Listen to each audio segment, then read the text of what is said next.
I'd now like to call upon the Vice Chancellor, Darjeeling Hills University, Professor Dr. Prem Poddar. Professor Prem Poddar is currently the Vice Chancellor of Darjeeling Hills University. He's also been the Honorary Senior Fellow at University of Manchester in UK. He is Professor in Cultural Encounters at Roskilde University in Denmark for a decade. Prior to that, he was an Alexander von Humboldt Senior Fellow in Berlin, AHRC Fellow at Southampton University, and Carlsberg Senior Fellow at Cambridge University. He was a visiting professor at Fudan University in China, Confucius Senior Fellow in Shanghai, and visiting professor in Heidelberg University. He's taught in India, Britain, and in 2 universities in Denmark, both as an associate professor in postcolonial studies and professor in cultural encounters. He's the author of sundry articles and books on his varied interests. His forthcoming series of articles and a monograph, China in India, Himalayan Kalimpong, from Cambridge University Press, investigates India-China relations through the optic of borders in the Eastern Himalayas. His continuing interest in state and nation as conceptual context for analyzing cultural representation forms the center of his forthcoming work on the politics of the passport. Please welcome Sir.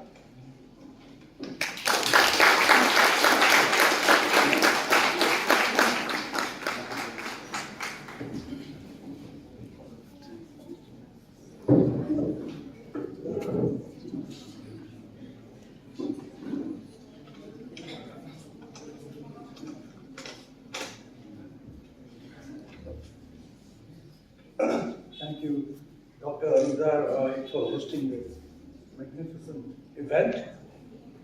I'm grateful on behalf of DHU for allowing us to be here on this occasion. धेरै धन्यवाद Southfield College Life. Everyone gathered here has had a role to play in this event, I'm quite sure. I just want to say a few things today. It's wonderful to have Tanka, Professor Suba here, a friend of 3 decades, whom I first saw in my mother's home in Kalimpong, when he came to sort out some statistical computations for his PhD thesis on caste, class, and agrarian structure in the hills of Darjeeling. I was a mere schoolboy then. The rest, as they say, is history. And we have followed each other on our intellectual journeys quite closely, our respective intellectual journeys, that is. In fact, I'm currently working on a novel to be called Phasidewa More, or less. This is a place in Leninpur. Some of you will know where it is, on the outskirts of North Bengal University, where we lived in a flat for 2 years while I completed my master's thesis, and Tanka went on to exert his influence and fashion his robust career as an anthropologist and as a Himalayan studies person. I'm not going to mention the title of his books, nor am I going to list any of his journal articles, nor am I going to narrate his scholarly and administrative contributions to the society at large, to the scholarly community. Suffice it to say here, I think, it's enough to say here, that for an audience like this, his name is far from unknown. All of you know his name, and therefore, I think he really needs no introduction. I want to keep this short. This is not a speech, so I want to keep this short. The occasion today is to address the challenge of giving birth to a Hills University. Currently, as Madam Rai pointed out, we are a virtual university. We are becoming a discursive university, and this occasion is a testimony to that. that it is all discursive. There is nothing much material about it. If I'm allowed, I want DHU to be an ecological university to network profoundly to the society at large. The university is clearly interconnected with a number of ecosystems. These ecosystems are knowledge, social institutions, the economy, culture, and the natural environment. So I have a very large idea of the ecological. It's not just physical environment. And Ronald Bennett, in his book, What is an Ecological University, argues to say a lot about these ecosystems and how they're related to the ecology. These ecosystems of the university, we must recognize, are also fragile. They're not robust, they are fragile.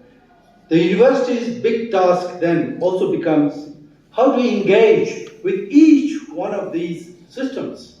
A higher education institution then has to necessarily aim to make the world a better place by recognizing its interconnectedness with the outside world and using its resources to create a more sustainable future.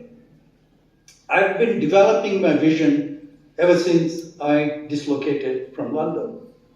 This I've begun to do in my short newsletters published on our website for some time, and I will continue to do so until my term comes to an end, whenever that is.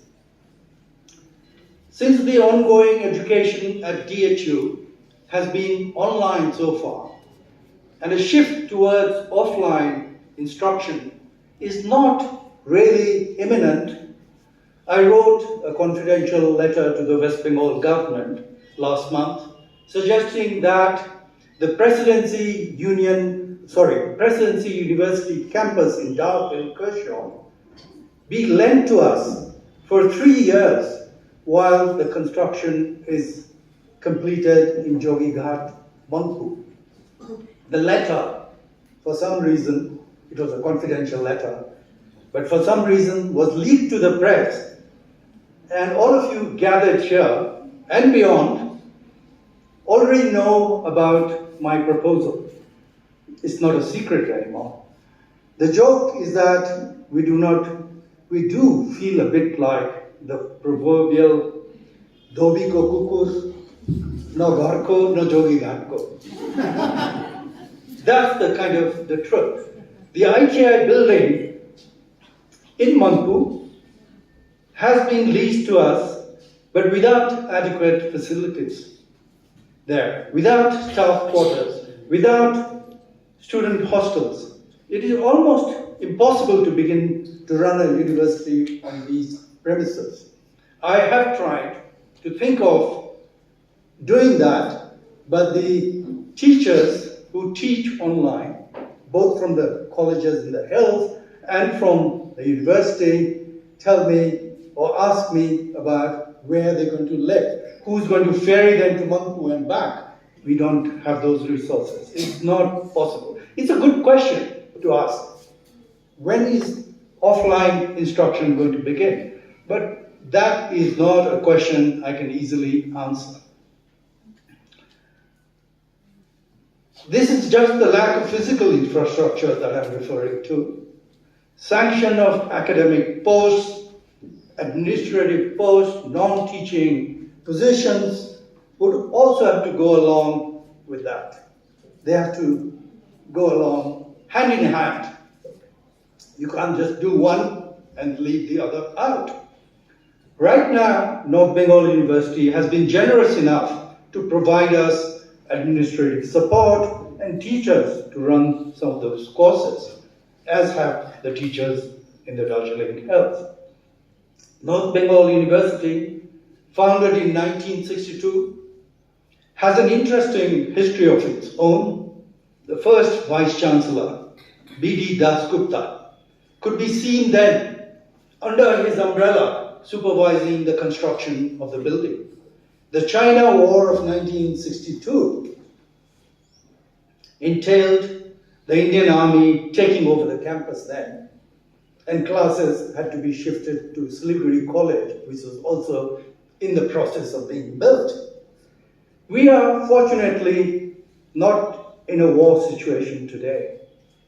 Nevertheless, there are other kinds of grave risks afoot for new as well as old universities as artificial intelligence technologies threaten to take hold of education.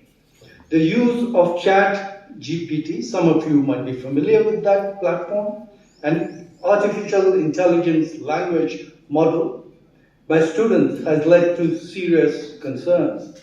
These include the lack of personalized learning, diminished critical thinking and research skills, absence of human interaction and empathy, ethical concerns and biases, and technical limitations.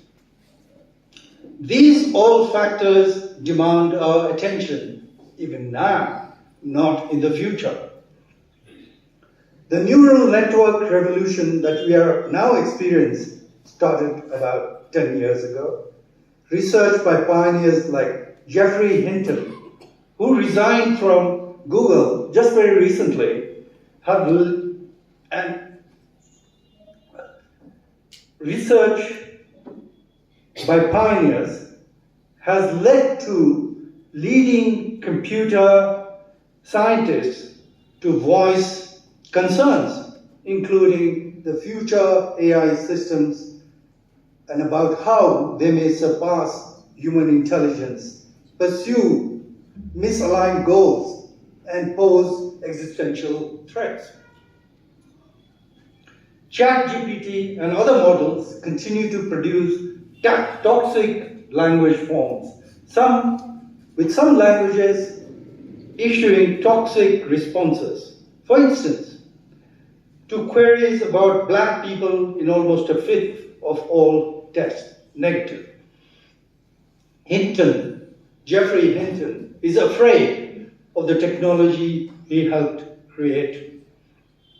My confidence, he says, that this was coming for quite a while has been shaken by the realization that biological intelligence and digital intelligence are very different.